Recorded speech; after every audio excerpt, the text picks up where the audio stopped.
Cyber expert अनुज अग्रवाल जी हमारे साथ जुड़ चुके हैं। अनुज जी, इस तरह के अटैक्स को कैसे देखा जाए? आम संस्थान से लेकर खास वेबसाइट जो हैं सरकार की, उनको भी टारगेट किया जा रहा है। देखिए, ये जो हमला पहलगाम में हुआ उसके बाद साइबर हमले लगातार भारत की वेबसाइट्स पर हो रहे हैं, सरकारी वेबसाइट्स पर हो रहे हैं, नेटवर्क पर हो रहे हैं। और इसके कई तरीके होते हैं, जिसमें डीडॉस सबसे नॉर्मल है ऐसे अटैकर्स के लिए।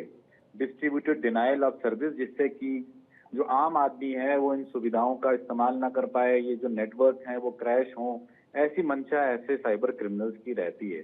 तो इससे एक बात तो साफ जाहिर होती है कि पूरा ये जो हमला हुआ है, जिसमें कि हमारे बहुत सारे लोग मारे गए हैं, उसके बाद पाकिस्तान लगातार और तरीके से भारत को नुकसान पहुंचाने की कोशिश कर रहा है। तो ये एक बहुत बड़ी साजिश का हिस्सा कहा जा सकता है। भारत इसे कैसे काउंटर कर सकता है, कैसे काउंटर कर रहा है? देखिए, भारत पहले से ही इस तरह की चीजों को काफी समय से देखता आ रहा है और उसके लिए जो वेबसाइट्स हैं या जो और हमारे नेटवर्क हैं, बैंकिंग नेटवर्क हैं, वो उसके लिए तैयार हैं। और आरबीआई ने भी इसके लिए खास गाइडलाइंस पहले से जारी की हुई हैं, कई साल पहले से। तो उन सब पर काम हो रहा है। और इसके अलावा भारत में स्पेशलाइज्ड एजेंसीज हैं जो टेक्निकल तौर पे ऐसी चीजों को देखती हैं और इनके होने से पहले ही उसको रोकने या उनको काउंटर करने की जो स्ट्रेटजी है वो लागू है।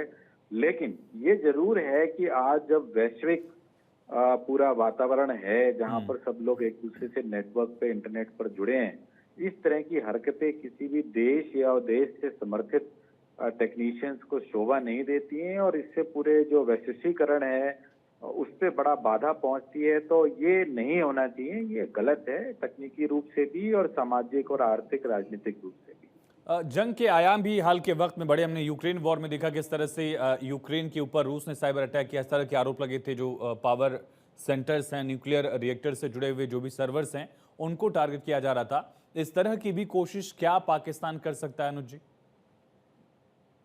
देखिए, आज साइबर एक पूरा आयाम बन चुका है। जैसे पहले जल, थल या नभ एक आयाम होता था, उसी तरह से एक साइबर एक पूरा आयाम बन चुका है। और यहाँ पर एक चीज थोड़ा जानना जरूरी है कि पाकिस्तान एक बहुत ही पिछड़ा हुआ देश है। वो इधर उधर से कुछ तकनीक बारो करके भारत के ऊपर अटैक जरूर कर रहा है, लेकिन कोई बड़ा हमला करने की स्थिति में वो नहीं है। लेकिन इसका मतलब हमें कंप्लेसेंट नहीं होना है, हमें ये नहीं मान के चलना है कि हमारा नुकसान नहीं हो सकता है, क्योंकि भारत एक तकनीकी रूप से आगे बढ़ चुका हुआ देश है। हमारे देश की जो आम जनता है वो यूपीआई और बैंकिंग, आधार, इन सब चीजों से जुड़ चुकी है। तो हमारे देश की जो एजेंसीज हैं और जो इस प्रकार की तकनीकी रूप से दक्ष संस्थाएं हैं, जैसे यूआईडीआई है या बैंकिंग सिस्टम है, इनको लगातार अपनी तकनीकी दक्षता, साइबर सुरक्षा को मजबूत करते रहना होगा। और किसी भी समय 24 घंटे साल में 365 दिन कभी भी ये मानकर नहीं चलना होगा कि उनके ऊपर हमला नहीं हो सकता है या कोई जो दुश्मन है वो कमजोर है। क्योंकि जहां पर इस प्रकार की सोच डेवलप होती है हमारे किसी भी संस्था में, और वहीं नुकसान नागरिकों का हो सकता है। अनुज जी, एक और इसी से जुड़ा सवाल। जैसा आपने कहा कि पाकिस्तान की इतनी हैसियत नहीं है कि वो लार्जर स्केल पर इसको कर सके, लेकिन चाइना भी मदद कर सकता है और चाइना पाकिस्तान से कहीं ज़्यादा सक्षम है साइबर अटैक के केसेस के मामले में या टेक्नोलॉजिकल एडवांसमेंट के मामले में। भारत कितना सजग है और कितना सजग रहना चाहिए?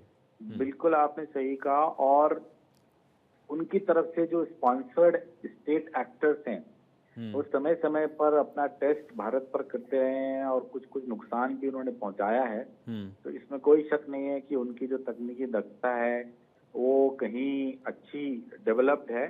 और लेकिन देखना ये होगा कि क्या ऐसे देश, चीन, ऐसे समय में पाकिस्तान को इस तरह की कोई सुविधा देगा, क्योंकि भारत और पूरा विश्व इसको देख रहा है और विश्व के किसी भी देश ने पाकिस्तान का इस प्रकार की हरकत पर समर्थन नहीं किया है।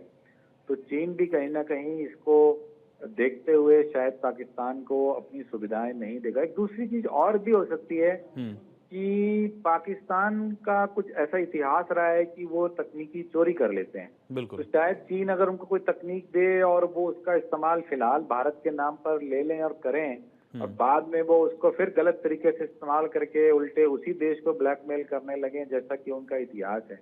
तो मुझे लगता है चीन इन सब बातों को ध्यान में रखते हुए शायद ऐसा काम नहीं करेगा। बट हाँ, भारत को बिल्कुल सावधान रहना है और अपने स्तर को पाकिस्तान से नहीं, चीन और दूसरे देशों से आंकना है और उसके मुकाबले की तैयारी करनी पड़ेगी। एक खास पैटर्न भी देखा गया अनुज जी। एक आखिरी सवाल आपसे, कुछ ऐसे लोगों को टारगेट किया गया जो प्रत्यक्ष या अप्रत्यक्ष तौर पर सेना से जुड़े हैं। किसी के परिवार का अगर कोई मिलिट्री में है, उनके परिवार को आईएसआई के मेंबर्स कॉल कर रहे हैं, उनसे जानकारी इकट्ठा करने की कोशिश कर रहे हैं, उनको अभ्रम में रख के।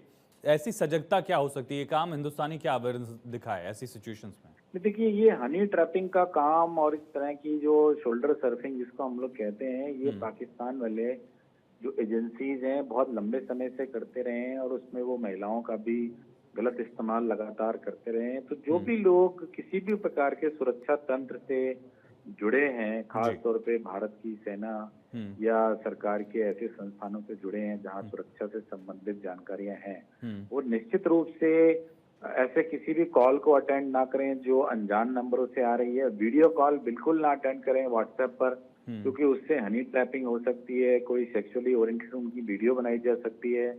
और भारत से संबंधित, सेना से संबंधित, सेना के मूवमेंट, इक्विपमेंट, तकनीकी से संबंधित कोई भी जानकारी, चाहे वो उनका अपना जानकार ही क्यों ना हो, उसको नहीं देनी है। क्योंकि अगर उनका फोन कॉम्प्रोमाइज्ड है, सुना जा रहा है, रिकॉर्ड हो रहा है, तो अगर वो सिर्फ आपस में भी बात कर रहे हैं तो इस तरह की जानकारी दुश्मन के एजेंटों तक पहुंच सकती है। तो ये सावधानी तो भारत के सुरक्षा से जुड़े हुए हर व्यक्ति को, और ना सिर्फ सुरक्षा से डायरेक्टली जुड़े हुए, बल्कि मैं तो कहूंगा कि जो फाइनेंशियल सिस्टम है, टेलीकॉम सिस्टम है, जो भी हमारे क्रिटिकल सिस्टम है, एनर्जी सिस्टम्स हैं, इससे जुड़े हुए जो महत्वपूर्ण लोग हैं, तकनीकी लोग हैं, उनको ये पूरा ध्यान रखना होगा कि किसी तरह के भी हनी ट्रैपिंग में वो ना फंसे और जानकारी को अननेसेसरी इधर उधर सोशल मीडिया पर शेयर ना करें, निजी बातचीत में बार बार ऐसी जानकारियों का जिक्र ना करें, क्योंकि अगर उनका फोन कॉम्प्रोमाइज्ड है तो ऐसी जानकारियां दुश्मन के एजेंटों तक, दुश्मन तक पहुंच सकती है। बहुत शुक्रिया अनुज अग्रवाल जी, बहुत आसानी से आपने हर एक पहलू को समझाया हमारे दर्शकों को।